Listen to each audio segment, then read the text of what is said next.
So, welcome to Boom It's on the Blockchain. For this episode of Boom It's on the Blockchain, it's more of a deep dive with Shep. And on the back of our Bitcoin recent podcast, we went off studio, recorded it, but we went in a bit of a deep dive to speak a little bit about green energy, a bit about what's happening in terms of Bitcoin mining, and really understanding poverty alleviation and capitalism with a conscience. So here's the recording with myself and Shep. Enjoy. Because it's like people think they're green. That's the thing. I'm green. Not really. Not really. And I put my washing out, right? I'm Scottish. And we used to have, in Scotland, I'm Scottish too, brother. We had the old whirligig. Like my mother. Yep. You've got a big backyard, you put up the lines, right? Yep. You've got a little backyard, you've got the whirligig. And everyone would put their washing out. You'd never use your tumble dryer. If it was, unless it was pouring with rain, the washing's out. Because usually, it's not going to be hot, but it's usually windy. Even if it's overcast, we'll still dry the washing there, or it goes in the radiator, before the tumble dryer there. Yep. And I was doing some research on that. And then basically what you find out is that if we put our washing out, the amount you use in terms of CO2 emissions on a tumble dryer, or your dryer here, is the equivalent of taking a flight from San Diego to San Francisco and back again. Wow. So everyone back home says, well, I can't do anything to help CO2 emissions. Yeah, you can. Every single thing you can do, going back to the old ways of doing it, can reduce your carbon footprint. And I think what we want to do, we're just speaking of Bitcoin right now, and it's just like, it's unbelievable. Oh, exactly. I would have brushed on the fact is that our equity token also backs renewable energy, and renewable energy backs our token as well, and so forth.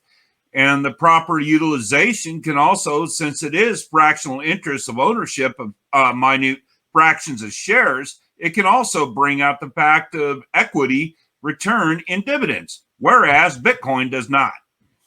Yeah. Oh, I know. I think that as well. And then the other thing is, if we make a wind token, Shep, right? And when the solar tokens go live and the wind tokens, and you own a piece of this, your CO2 emissions as an individual now goes down because you own part of this wind farm that's generating renewable energy.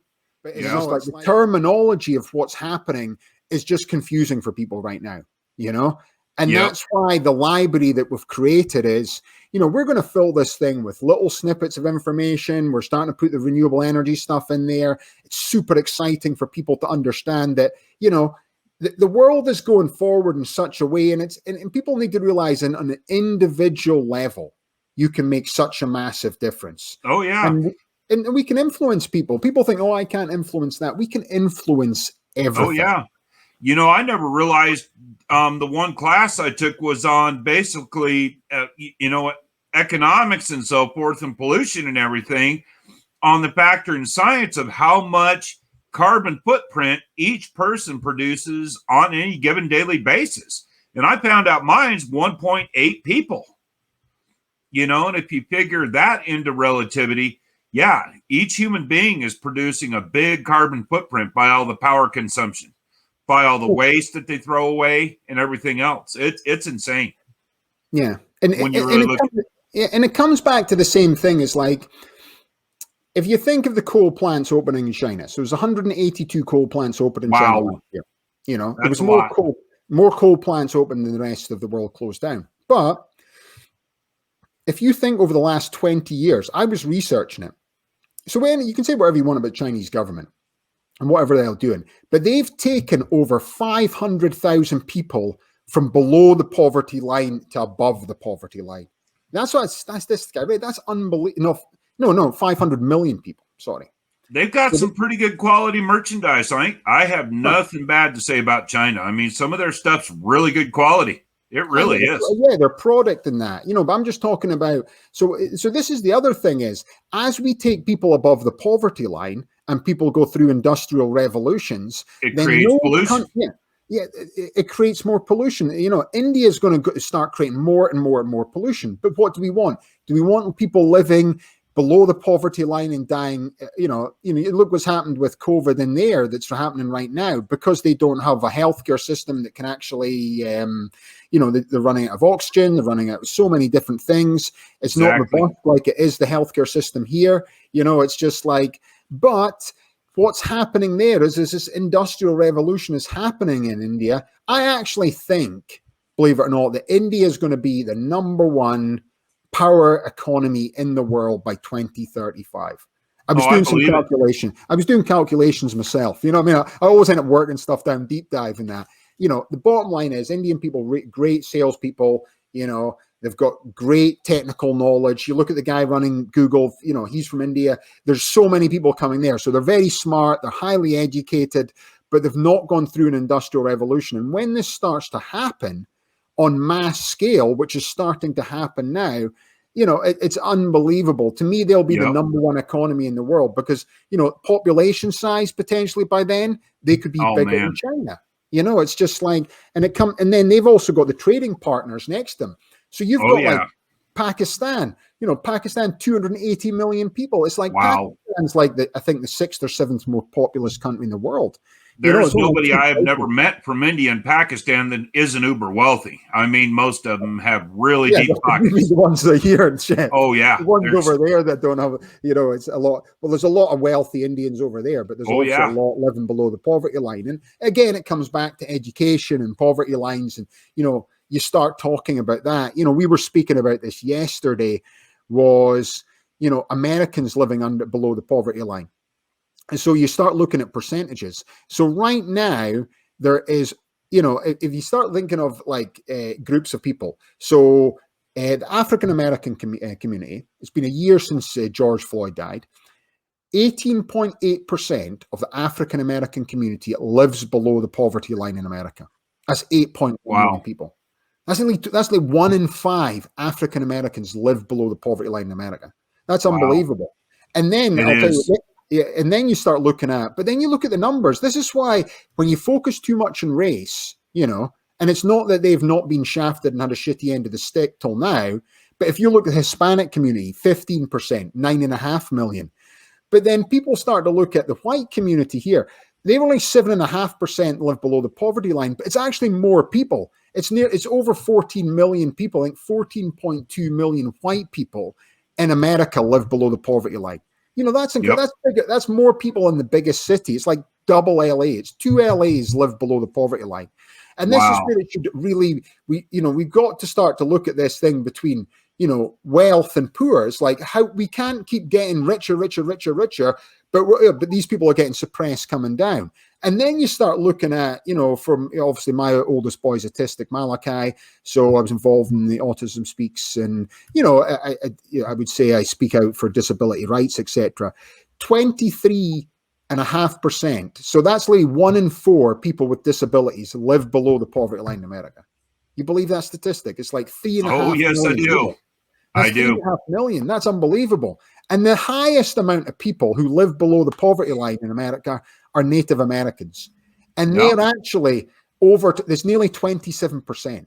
You know what I mean? That's 27. That's nearly 1 in 3 Native Americans who were essentially here first for everyone invaded and whatever you wanted to do. Oh, well, we didn't shoot them for sport. We just killed them with smallpox. Whatever you wanted to say, you've come in, you've taken the land, you've basically divvied it up, and you've left, we've left them some stuff to build some casinos and that.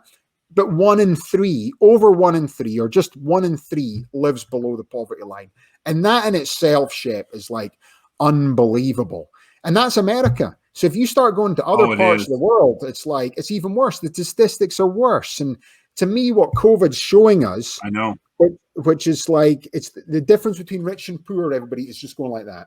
It's just going further and further and further apart. And the line's going to go like this. And if you're not on this side of the line, it's just going to get more and more and more difficult to come out, Yeah. And I think, we speak about this with, and that's a lot of these, we were talking about yesterday, our TTT, Trump train trolls. Trump train trolls. Trump train. Well, actually, the guy's actually sent me a message, a Trump train troll. He says, no, he's actually been quite decent since then, believe it or not. Cool. Since he's found out I'm libertarian, it's actually, but he's not. And actually, but it doesn't matter to me. It's just like the guy's reached out. Yeah, and he's actually having conversation. He's interested, which is good. Because I think people want, in America right now, the problem is you're blaming the other guy. It's the other guy's fault. It's the other guy's fault. It's the Republican fault. It's the Democrat. It's whatever you want to say. These people are poor, and they're getting that. That's increasing, and we need to find a way to evolve society where we drag people from below the poverty line up and not suppress people down. And then when you suddenly see places like China bringing hundreds of millions of people above the poverty line, it's like in the last 20 years, well, maybe that was right for them to have their industrial revolution. And if India has to do for the next 15 years an industrial revolutions where they're going to increase the CO2 emissions by providing more education and providing everything else with it, then that's something you've got to, that to me is like, it's not even a no-brainer. Why do these people... They can pump as much CO2 emissions as they want. People say, you can't do that. Why? They'll bring hundreds of millions of people above the poverty line. So, and then the poverty line over there is different to what it is here. The poverty line in Nigeria, when I was doing research, is $386 a year. Wow. That's it. And there's 90 million Nigerians live below the poverty line, Yeah.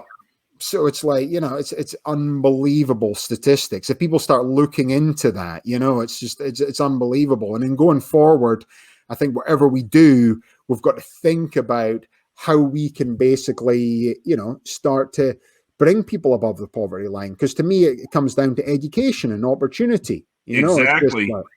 Like the days of John F. Kennedy. I mean, back then, John F. Kennedy looked at everybody as an equal. It didn't matter about politics. It was all about the man themselves. What they had to offer, whether they had a disability or not, their capabilities and their abilities to be a productive member. You see what I mean? I 100%. I love John F. Kennedy. I read so many stories. I thought he was an amazing man. Yeah. So it was him that changed the rules about African Americans being able to acquire houses, and he actually changed the legislation under his term. So up until then, we did a previous video on this, and we were talking about institutional racism with Delisha Sign in banking rates, U.S. banking rates. So back then, and I speak about it all the time, like Americans don't, why would you even know this information? You're going back, especially young people, you wouldn't even know this. But back up until like in the 1930s, before the Federation, the FHA got created in 1934, the only people who could afford to buy a house were the uber wealthy. Because back then, you had to take a 5-year loan, and you had to put 80% down. So if you wanted to buy a house, you had to put 80% down, and then you got a loan for 5 years for the other 20%. When the FHA came along, Federation of Housing Association, they changed the rules to the loan structures to be similar to what it is right now. So suddenly you could get a 30-year loan, and you only had to put 20%. And then this allowed all these inner city areas where essentially, in Scotland, you call them the slums, inner city areas where people worked in factories. But at that point there was Irish immigrants, Jewish immigrants, Chinese immigrants, all the different immigrants were staying there, including the African Americans. But at that point there, they created a law that people could do it unless you were black. So the black community were excluded from accessing these loans. So between 1934, and then a lot of this was post-Second World War when it really took up. So after 1945, you came back. Suddenly people are getting loans. So you're now getting a loan. Great. I'm an Irish immigrant. I've come back from war. We've had the war against the Nazis or wherever else it's been. Come back. Yeah, I'm gonna take opportunity for this. I'm gonna get my house. I'm gonna basically put it in. And you're talking houses that were like $1,800 shit. It's not like it's like huge amount of money. $1,800, $2,000. You're getting a loan of essentially 80%. Boom, you've got the money together. You've got your loan. You've now moved out from the slums or inner city areas to the suburbs, and you can move to the suburbs at that point there. You've got this 30-year mortgage. This house is now worth $600,000. You know what I mean? It was what it was worth back then. But African-American community were excluded from that. And it was like unbelievable. And I'm reading this stuff, thinking it's unbelievable. Wow. And then I started diving into it. So JFK changed the rules. So I think it was 1963. He changed the rules. It became law in 1968. So up until that point, the African-American community could only acquire under the 5-year system. You know, and like, how are they going to do that? It's impossible. No way to afford it. It was impossible. And then this was even worse. And this is where this redlining came from. And Talisha Shine, when we had her in an interview, you know, she educated me about this. But in the mortgages themselves, when you sign that mortgage document, and you sign any mortgage document or terms and conditions, you know, on your phone and that, you know what I mean? It's pages and pages of stuff. You just sign the bottom of it. There's a clause in there that said, yes, you're moving to the suburb. You are not allowed to sell your house to an African-American. Otherwise, your loan will be taken off you. And the house will be taken off. So even though when it came in 1968, they still put in these weird clauses. So this is where this redlining, so that, you know, African-American people, whether they were a doctor and educated at that point, it still couldn't move into this area because they thought the house prices were going to come down. Unbelievable shit, Oh, it is. You know? And that's a history. And I know they all talk about, oh, well, we don't want to teach this history in America. It's from schools and that. But it's like, to me, it's history. History's history, and we should teach history. I'm not into all that woke stuff and cancellation culture. I think that's garbage as well. You know, the extremes on either side are garbage, you know. All of it is. They command the narrative from the news companies and they push that thing. And I think most Americans aren't like that. I think most Americans are centrist in the middle, and everyone should decide on a policy by policy basis, you know, and that's the way it should be. But it's just like, and you're reading this stuff, and then I tell Americans this stuff, and then just because my dad's a bank manager, you know, and he's 30 years bank manager, I sort of think in a bank manager's way because of my dad and that. I'm reading this stuff, you know, tell that stuff to my dad, he just can't believe it. It's just like, it's unbelievable that that's in there. And then you wonder why people in these areas, and then what happened is wealth gets passed down. So, you know, now I've had this house has gone up in value. I remortgage it because now there's lots of mortgage companies finding different ways to pull the equity out of this. You know, tokenization is just essentially is just the follow through from this technology. Really, this is where it came from, people. We're just fast forwarding 100 years and we're just trying fractional ownership. But really, if you think about that, the wealth's been passed down now, and the wealth's been passed down, you know, and then they've pulled money out. Now, this money they've pulled out is not only they've moved to a suburb whereby there's better schools anyway, better opportunities, but they're also able to take capital out of their house to give it to their kids to buy their own house, and pull capital out of the house to pay for their kids to go to university. But if you're thinking in inner city areas, you weren't even allowed to do this. And then in the same way wealth gets passed down, as Talisha explained to me, poverty gets passed down. So you're created, doesn't matter the opportunity, but you're creating an opportunity where there's less opportunities, higher unemployment. You know, there's so much more obstacles ahead of you from where you were born in that place based on 2 mile difference. And to me, that's something that, you know, and I think young people, and I really think about young people now, is I've got a lot of faith in young people. I've got a lot of faith when I hear them speak about things. You know what I mean? I just feel that they want a different world than what we've created right now. Now, a lot of the old school people says, nothing wrong with the way we've done it. But there is, because we're just talking about people living below the poverty line. Now, all these people we spoke about living below the poverty line do not have asset ownership, you know? So everyone living above the poverty line has some form of asset ownership. So they're going to give opportunity to their family, you know? Yep. And I get it. You still get, oh yeah, but what about Candice Owens? You know, she's African. She worked in an investment bank when she was like 22. You know, woman's a genius, basically.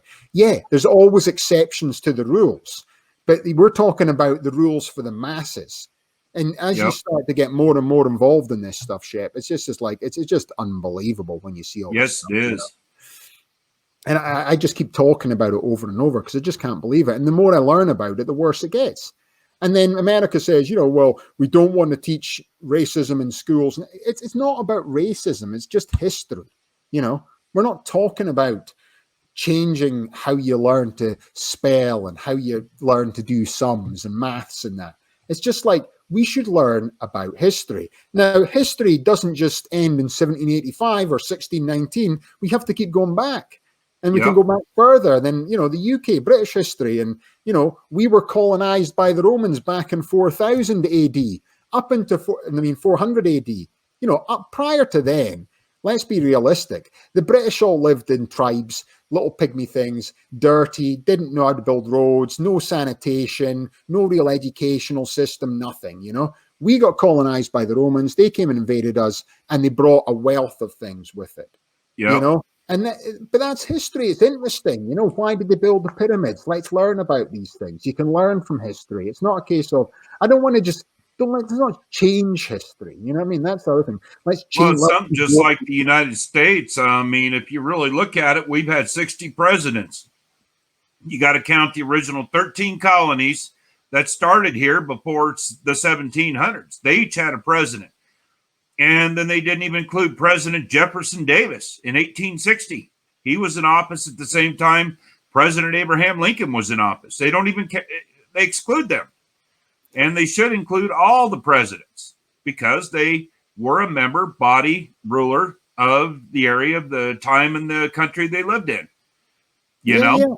And I think when you try and focus too much about race when it goes back to that, people need to realize that, you know, back then you were getting essentially independence from the King George of England or King George of Britain. He was white. They were white. And they didn't create a system just to be racist at that time, because at that point there, they weren't even thinking. It was just wealth ownership, greed. There were invasion. It was a different time what it is. But people need to realize, because, you know, the problem is if you just go, well, we're just going to do reparations to the African-American community, but what about the Native American community? What about the Hispanic community? There's more people who Hispanic live under the poverty line than African-Americans, purely numbers. And then there's more white people who live under the poverty line than there is African-American. There's, you know, combined. So it's like, well, what about them? What about poor white people? It's wealth. It has to come down to this wealth way. And then the way governments need to be held basically accountable. See, the thing about the blockchain is the blockchain can create transparency. And then this way of hashing information onto this chain that can't be changed creates this, you know, information trail that can going forward. And what the blockchain is going to be able to do is we can hold governments accountable and what they're up to. And then we can see what they're spending money on and what they're not spending money on. Exactly. And if you think about like inner city areas, well, we've got to wait 10 years for this to redo the park. No, you don't. You can do the park tomorrow. You just choose to spend that money in tanks. You choose to spend that money in F-18 planes. The ejector seat costs more money than the refurbishment of the school. But my little kid's school took 10 years for them to get through the process to get their refurbishment. Now, obviously, I'm just coming there and they did the school. And what they did is they came in, tidied it up, Shep. Yeah, it looks great. Kept the structure the same. Did a bit of, you know, replastering, paint job, sticking some new AC units. Great. It's a new school for the kids, you know? Yeah. But and that costs the same as an ejector seat. But, you know, just down the road in San Diego, you know, Lockheed Martin's just got a contract for like 20 F-18s at 140 million a pop. You know what I mean? Wow. Like, and that's just one thing. And it's like people don't, well, it's not really the same spend. Yeah, it is. Why do all these little kids have to, you know, and especially if you start going down, you know, inner city areas whereby this is where the wealth injection has to come, you know?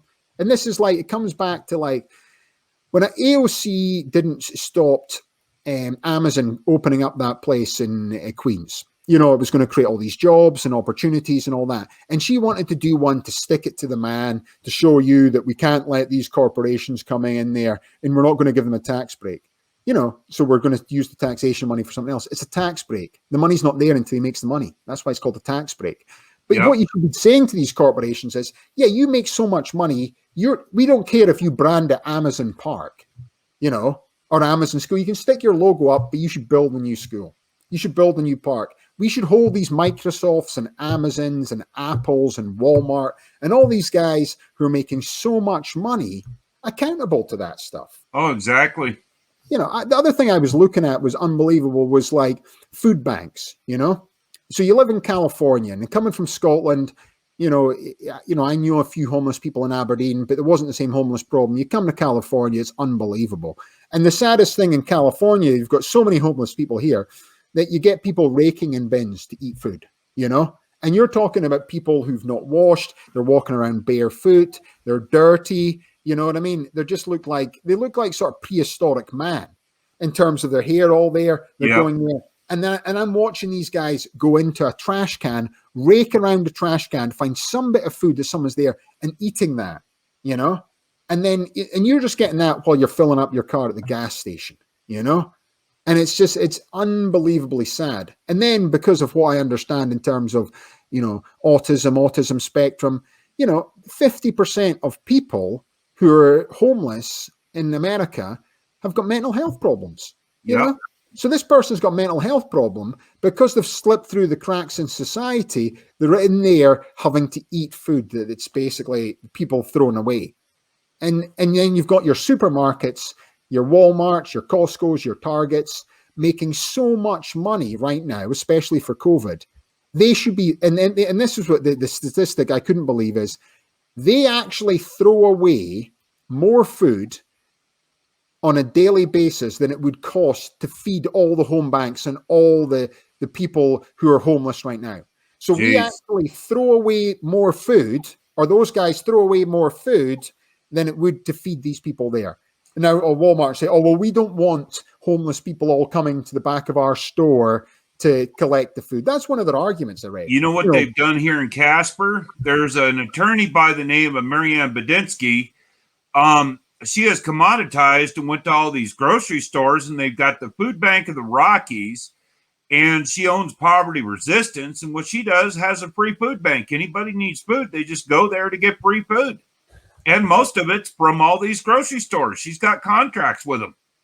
They hand out their out-of-date food. They can do it. They have the capabilities, and in these micro levels, they can do it. But in Scotland, places like Glasgow, when it was hitting bad, you know, friends of mine, these guys, Optimo, Johnny and Twitch, you know, they're basically DJs, and they're out pushing for people, right, if you've got extra food, give food back, because they see people starving in the streets, you know, and it's just like, but they're starving at home. And then we've got these supermarkets making billions of dollars, throwing away the food, and they want to throw it away. I know. Because the best for date is because they get the insurance money.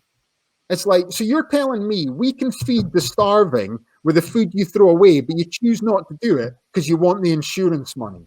It's like, it's an unbelievable thing. I know. And, you know, and the more I think about it, I've been thinking of ways to somehow hold these guys accountable and force them to do it. Because all we need to do, see, this is the power of us as people. See, the governments get involved, and then we've got every 4 years we vote for the government, you know, and things change. But really, you know, we're talking about poverty lines. You know what I mean? Yeah. Like how things changed in something like Detroit. You know, it's been a Democrat place forever. Has it changed? Oh, yeah. No. You know, it doesn't, because you've got the mayors, you've got this, you got all the politicians lining their pockets, and the people suffer and they don't get ahead. So you think of these big corporations, we need to basically make them accountable for it. And it's a bit like AOC coming back to it. AOC should have said, I'll tell you what I'll do. You can build your fancy factory, offices here, but you've got to redo the tube stations. You've got to rebuild all the parks for us. And you've got to build this. And we don't mind if you just call it Amazon Park. We'll call it the thing. Well, no, in fact, you don't get to call it Amazon Park. You can put up some Amazon logos in that as well. In fact, you can have an Amazon machine for people to use. But I'll tell you what, you should build a state-of-the-art stuff, rebuild everything for us. That's what these guys should be. It should be tax breaks. Yeah, you get a tax break, rebuild the park for us. But see, they don't want to do that because then the government's, oh, well, it's not as easy as that. Yeah, it's as easy as that. It's the same with these food supermarkets. So I've actually worked out a strategy myself then, Shep. Obviously, we're a bit low on the pecking order. But what we could do is, these people operate in cycles, right?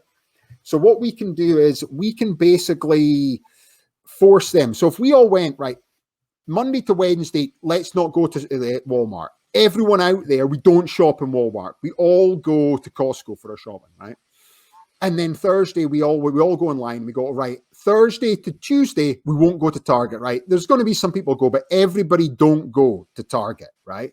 So we don't go. So we completely mess up their supply chain because their supply chain is so, it would take us a month of doing this globally in Western countries. And within a month, and then we just say, well, why do you want us to fix it? We want you to put vending machines in all these areas. We want you to take this food you're throwing out, and we want you to find a way. You know, you managed to make billions of dollars. You managed to do all this stuff online. You managed to do all these other things. You feed the homeless people. You fill up the food banks worth of food. Oh, but what happens if somebody who's just, we sell them the crappy food in our place and you can go to get the food bank for free? So what? So what? Well, that's it. I'm telling you, you're not going to get it any worse. Why do you need to make billions of dollars? We could do that. Now, if we got like your celebrities that live up in LA that come out and give all this garbage and that all the time, do my head in a lot of these people. It's just like, and they all say that they want to help. This is where you can help. You're basically got millions of people follow you, on Instagram. David Beckham, come out there. It's just like you've got Meghan Markle. You want to do something, come out there. Come out and say, right, everybody this week, don't go to Walmart. Let them not go to Costco this week. Let's make these guys feed everyone. We don't want to see people eating out of the trash. And what they do is they turn it on us. So the media, the government, it's like it's our fault. It's all our fault, but it's not our fault. The corporations are making billions of dollars as a byproduct of, rather than chuck this stuff away, we'll all shop at your stuff. But if people want to go out and get some free food from your food bank, then we're not talking about gourmet stuff. We're talking about feeding people with the basic, ingredients, basic baked beans, basic this, basic that, but enough money for them to actually eat, and they could do that. We could do that as a race of people. And then if we start to do this, and this is why I like being libertarian, because you start thinking outside the box in terms of small government. If we make the government goes bigger and bigger and bigger and bigger, trying to solve stuff, doesn't work like that. Never work. If it worked like that, why is it not working now? It's increasing the amount of homeless people, but these corporations are chucking away more food than it costs to feed them. All we've got to do as a race, human race, is just basically say, you know what? We're not going to Costco.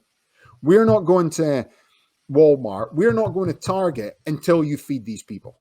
And I'll tell you what, one of them is going to go, you know what, I'm going to start putting up these vending machines. And here you go. And all these, and they can go down and give them cards. They can join the all homeless charity. Everyone's got a card. Oh, great. You can go and get your 3 meals a day. You can get a little package. You can go shaving and all that sort of stuff, for home grooming. We could do that.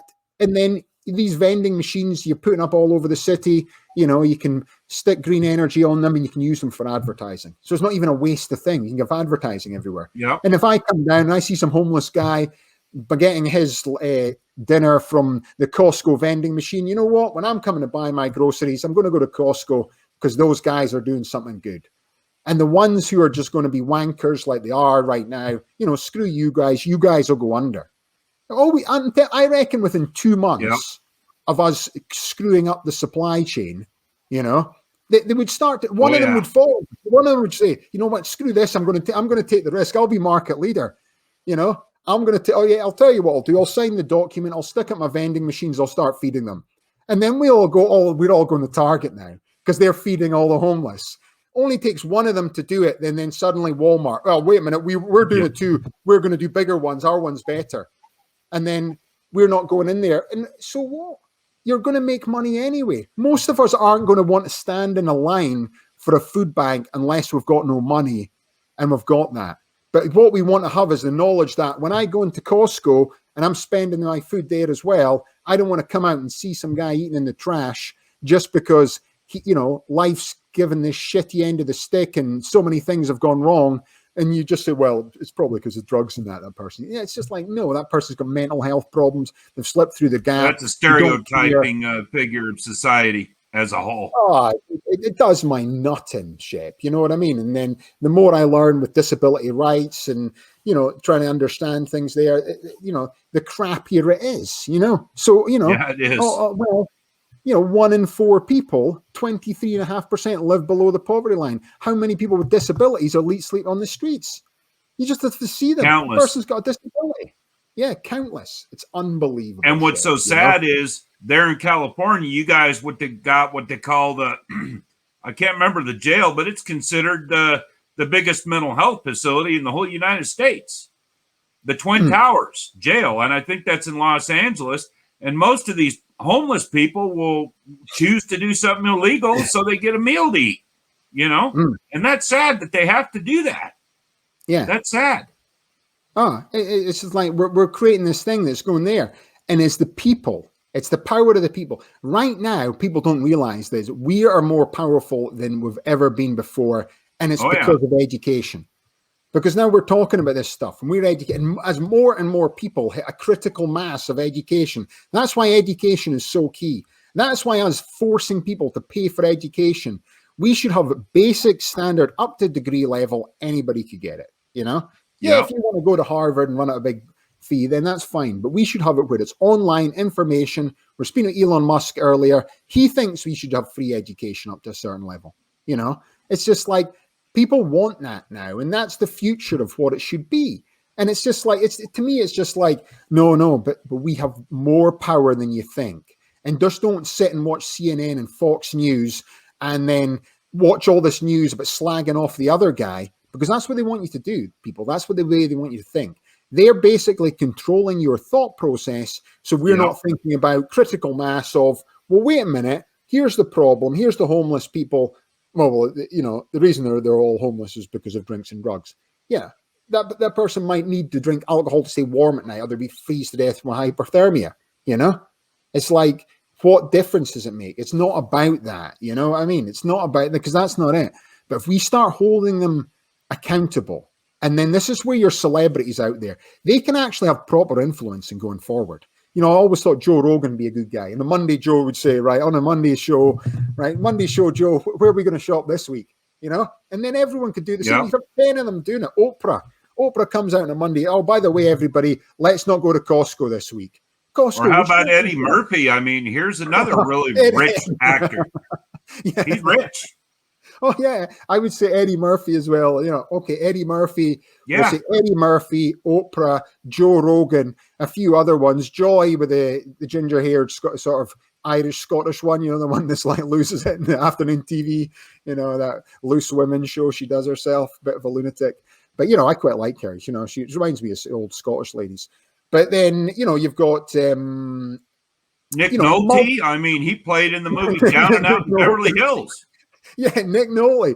Nick Nolte comes out on a Monday. Nick Nolte would be great. On a Monday, Nick Nolte comes out, gruffed away, says, right, everybody, let's not go to Costco this week. Let's not go in Scotland. Exactly. Tesco's. We're not going to Tesco's this week, everybody. What do you mean you're not going to Tesco's? Well, some people will go anyway just to be awkward. But if most of us don't go, then they'll suddenly, oh, wait, what we're going to do? So they're going to have to, well, we can't have all the staff coming here. We can't come there. The supply chain, we've got fresh food. It's coming through. We won't do that. A Thursday we'll come in. Right, we're going to go to Tesco's now. But then we just keep making it sporadic. I reckon within 2 months, and just say, well, what do you want? We want you to feed the homeless people. We want this food you throw away. You're clever people. You've created businesses that are the most successful businesses in the world. You feed us this quality food all year round, anything we want. We just want you to take accountability and responsibility to feed the poorest people in society. And that is your job as Tesco. Another one, fast food, McDonald's. I mean, they're the largest franchise ownership on the planet. McDonald's, we could do the same with the burger places. They're huge. Yeah, McDonald's, Burger King, right? Everybody this week, let's not go to McDonald's. Oh, what do you mean by that? We're not going to McDonald's until you want to go out there. Feed the hungry. There's 3,000 there. We can go and take them and give them. We're going to shut up. Go feed them. You can come up to a little deal together. Go feed them together. Oh, we can't do that. We don't work with the opposition. It's like total garbage. You see the deals they run. You know, one changes his deal within seconds. The other guy, he's got his new deal. Ice cream's 99 cents. Ice cream's 99 cents. Oh, we're all eating ice cream, 99 cents. On ice cream's back to $3.99. Ice cream's back to $3.99. They all do that stuff there as well. They conjure you to come in there. They all that stuff's been going on since the invention of the popsicle, and Mr. Hershey himself was going up against Mr. Reese, the gentleman that came up with the Reese's peanut butter cups. I mean, it's a comparative analysis. You look at Mr. Hershey, he owns all of Hershey's, Pennsylvania, but yet there's hungry people starving on the street. Here's one of his employees he basically gives the shaft to, who has a better invention of an idea for a particular candy bar than Mr. Hershey himself at that time. Till Mr. Hershey came to the table with Mr. Reese and said, hey, he says, I don't want you to be a competitor. He says, I want part ownership of your idea. And that's one of the things that I thought was really, ingenuitive of Mr. Hershey himself, of how he came to the table with Mr. Reese and made a deal, and they kind of joined together. And I think the plethora of the different businesses out there, if they would come together to feed the hungry, on a level, that would be the way to do it. Yeah, and just make them accountable for it. We can make them accountable. We can make you accountable. That is your job. You make billions of dollars. I don't want to see that guy eating in the trash can. And I'm buying your food. And I'm buying your food at a premium level. I'm buying your food at a medium level. I buy the basic food as well, And that's fine. And you can take that food and you can put it into, and just surely these food banks and ensure that people, and don't make people feel embarrassed of going to a food bank. You've got money, you should eat, Exactly. It's the same with electricity. We should start, that's part of what we're trying to do, Shep. It's we want to drive energy costs down. People in the street shouldn't be, the price of gas going up under Biden's ridiculous. America's gas prices should go down. We're never going to run out of oil or gas in this country. We should be forcing the price down and down and down. We shouldn't have it as it goes up, people. So it costs an extra $1. What does that affect? Well, everything that gets shipped around this country is in trucks. So the cost of this is your pint of milk goes up 20 cents, and then your pint of this goes up 20 cents, and then suddenly your entire grocery budget's up $30, $50 every time you walk in the door, and it's pure. It costs $150 a week to even eat. Yeah, it's just madness, basically. It is, and it's just and they don't care, and they just keep you glued into social media. They keep you basically glued into these things. I know it's called the delusion of the thinking and the process of the whole media freight train is what I call it. Yeah, that's pretty. I like that delusion part of it there, Shep, because that's what it is. It's a delusion. Media freight train. And it's the same with a lot of these, if you look at people like Bernie Sanders, AOC, there was a guy, Jeremy Corbyn, back in the UK. Now, what I like about these people is they ask a lot of the right questions. I don't believe in bigger and bigger and bigger government because it just leads to more and more corruption. I believe in accountability with government. But what they do is they ask questions on behalf of the poorest people in society. And we should have more of people coming up and asking questions, but we should also have a better solution than tax everyone more money, tax absolutely everything, because the minute you start increasing taxation, the people who pay for it most are the poorest people in society. The inflation goes up, the prices on all commodities go up. Everything gets hammered. And then that's the problem with what happens, and then people don't think like that. They just think, oh, well, we'll just tax oil higher, we'll tax gas higher. I'm rich, I can drive a Tesla, screw those guys. You don't realize it as that price goes up, the poorest people, the price of their groceries are going up, and they can't afford it. And they can't afford a Tesla. So they've got to drive around in some old car that's beat up. So they're having to pay an extra $1 at the gas pump, Oh, but they're not very green. It's because they're poor. Because they've got to do it, it's just because they don't give a monkeys. And then you feel good about it, but you don't think about it. You don't think about it at all. I'm buying my Bitcoin. Well, your Bitcoin's been mined by coal out in China. What do you think of that then? Every time you buy Bitcoin, they're basically increasing coal mines to mine your Bitcoin, So that's not very green. And it's oh, well, I don't really like the sound of that now, but, I'll take the cash because it's doubling in price. You don't care. It's that same mentality. And it's just that is basically, and this awakening, people talk about it, this awakening of what we've got to do. All these woke people, it's the thing about everyone who's woke in that, and they're trying to change things.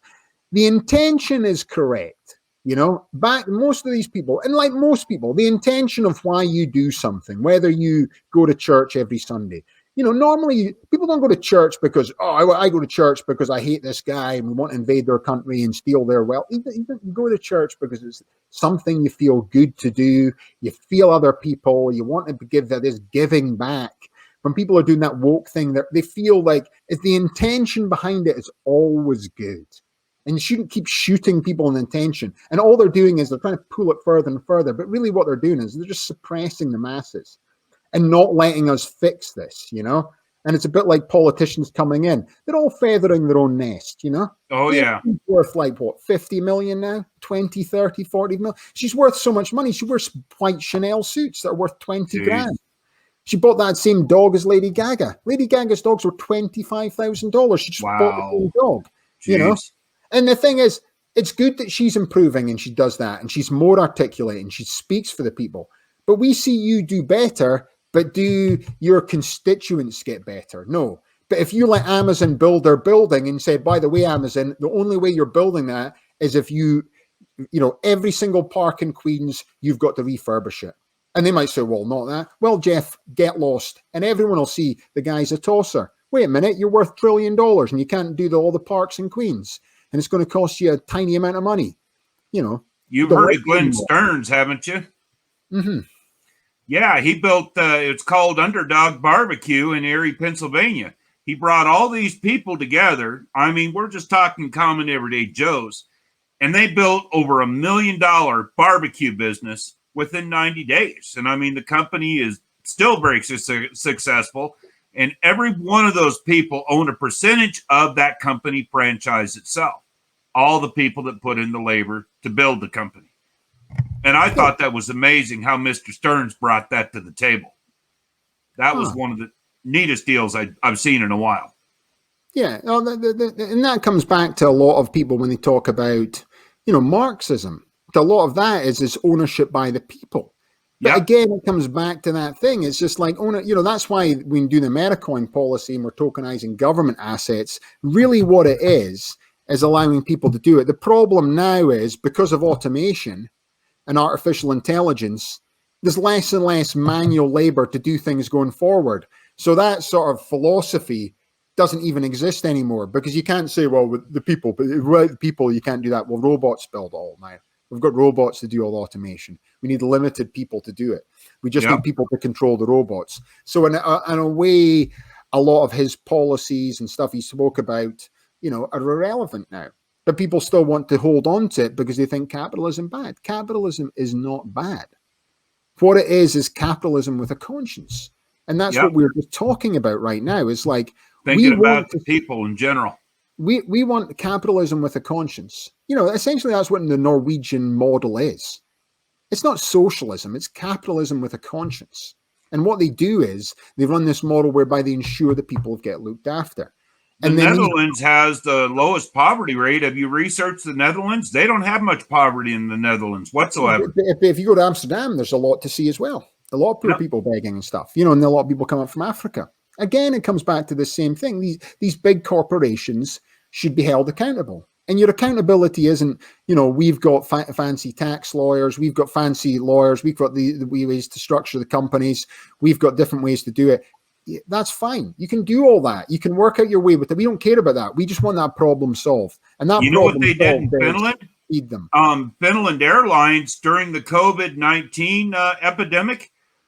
All these airlines in Finland basically took the commodities of all the, the TV dinners and stuff that they fed the people on the airlines themselves. And the ones that were outdated, they were actually selling those below and donating those to food banks, giving them to everyday people that were poor on the street. Yeah. Yeah. It's just like, so there's companies out there doing it. We just need to, we can mass control it. If everyone just said, right, okay, let's not buy anything from Amazon for 2 days, people. What do you mean? Let's just, all of us just don't buy Amazon for 2 days. We'll just hold off. Just wait till Thursday. Whatever you need to buy, just wait. Either go to the store, wait 2 days and see what happens. The place would start to implode. Oh, gee, what are we going to do? What's the people going to do? What's the drivers going to do? There's nothing to deliver. There's nothing to do. It's like 2-3 days. Supply chain would be knackered. It's called a nice bottleneck in the supply chain network. And that's what we can create. All right, okay. Well, what do you want instead? In that inner city area where it's just absolutely dangerous for little kids to play in that smashed up park where there's been, whether you want to say people with, drug problems, other problems, essentially using it as a drug den. You know what I mean? Little kids can't play. No, you can pay to get that place all done up, Yep. And then, why? And I'll tell you what, and we'll give you some benefits. You can do like free advertising on it, and you can keep this park maintained. And that can be there's maybe hundreds of thousands of parks to fix. Well, we'll start with one at a time. We'll go to the poorest parts of society, and then you can rebuild these areas first. You can rebuild them there. Like you can do the upgrade for the school, Let's just do it. It's just like upgrade the poorest schools. Let's ensure that they've got enough computers. Who's going to pay for that? Microsoft. Yep. If you want us to keep buying your product, you go to the poorest areas and you're sure they've all got your old product that you just can't get rid of. iPhones, just give them all. Well, what about the iPhone 5? Where is all the iPhone 5s? You know where they are? All smashed up someplace, Well, it's, for example, I brought that to Apple's table or one day. Putting them in some place and shipping them off to India. You know what I mean? I even told one of the technicians at Apple, I said, you guys get all these Apple iPhones. And I said, there's people, the poorest of society, that can't even afford a smartphone. And I said, you guys basically brick these iPhones. I said, because of an iCloud lock. I said, why don't you make a universal phone that basically the fact that would delete all the software where these don't end up back in our landfills, where these can actually go to poor people that need a media device and so forth of that nature to contact their families and so forth of that nature. They didn't want to hear that when I spoke to the technician. Yeah, because they don't care. Yeah, exactly. It's all about that money. Yeah, it doesn't fit in the business model. Nope. And that's what capitalism with a conscience is all about. Exactly. And that's the future, and that's where we now start to control the corporations. It's like right up until no matter what anyone says, the tail is wagging the dog. And as we get more educated, and if we just let the government suppress us, this is the problem with socialism. You know what I mean? It's just like people think about it. Oh, well, we're not everything socialism. Let's tick the boxes of socialism. We will equally all have the same tick. Well, that sounds quite good. We will equally get access to everything the same tick. None of us will own assets, tick, and we'll all be very happy, tick. In actual fact, 3 out of 4 is going to be good. The one about all being happy at the end, we'll scribble that one out. But since you signed the terms and conditions with your iPhone, we did say we'll deliver on 3 of 4 policies. That's the problem. And then the wealth now gets controlled again by less. That's the thing is what capitalism allows to do is it allows the democratization of wealth. Now, whether you like it or not, there's more rich people now than any other time. And that's through capitalism. This problem is that what we're talking about is capitalism with a conscience. Now, the governments, they're in hoots with the big corporations, and the media companies, they're all together, people. They control you, they suppress you down. Or why would a place like Detroit that's been Democrat for the last 50 years not improve in the inner city areas?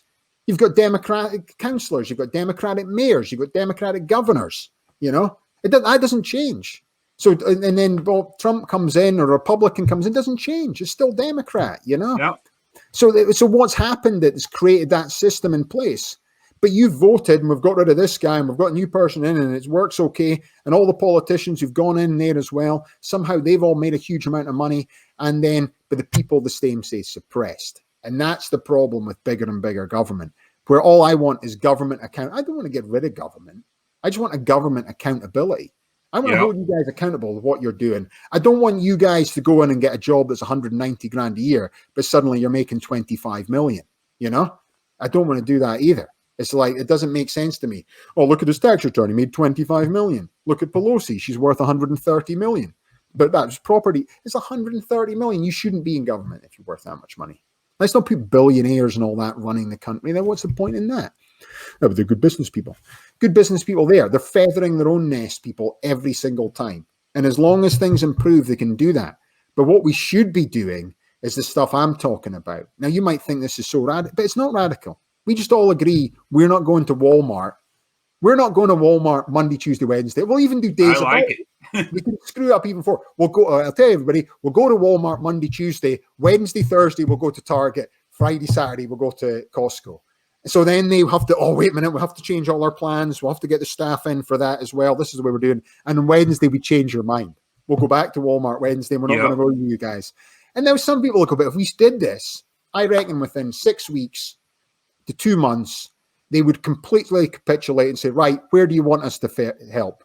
Go up to Skid Row in LA and make sure these people have got food. That's your starting block. You make sure these people have got food and access to medical care. And as you say, Apple, we're not going to go to you until all these people have some form of smart device where they can go on, they can phone their family, they can do stuff. Exactly. And Verizon, you can pick up the basic tab on that one. Because Obama phones came along, which was great because it allowed you a phone line, but the phones themselves were garbage.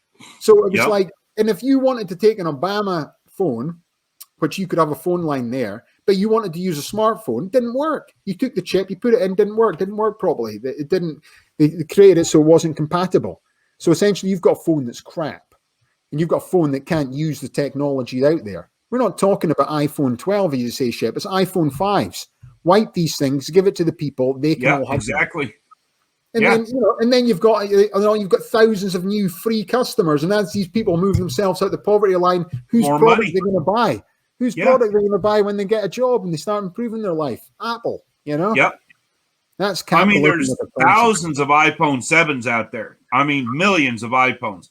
You get on eBay, you can see all these iCloud locked phones that have the capability of being put back to use in somebody's hands that can't afford it to begin with. Yeah, that's it. It's So that was a pretty good chew in the cud. We'll probably have to put this in a few other sections there, other Shep. So it's perfect for that today. And then, let's think about it, people. Capitalism with a conscience, and where we take socialist ideas and liberal ideas and we implement it by getting the corporations to implement it for us. And that's their job. That we can do that, people. It's not that far away. Education's the key. The government doesn't want you to do this, but it's good.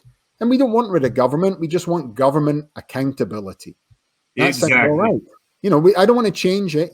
We don't want to go and work with you, government. You still the same people, still do the same things. And in actual fact, if we've got more money, you can tax us more, and spend it on whatever you're spending it on. More F-18 planes. So thanks very much, everyone. You've been watching Boom It's on the Blockchain. Have a good day. Thanks, Al.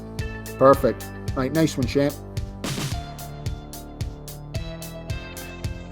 Thank you for watching Boom It's on the Blockchain. My name's Alistair Caithness. Have a good day.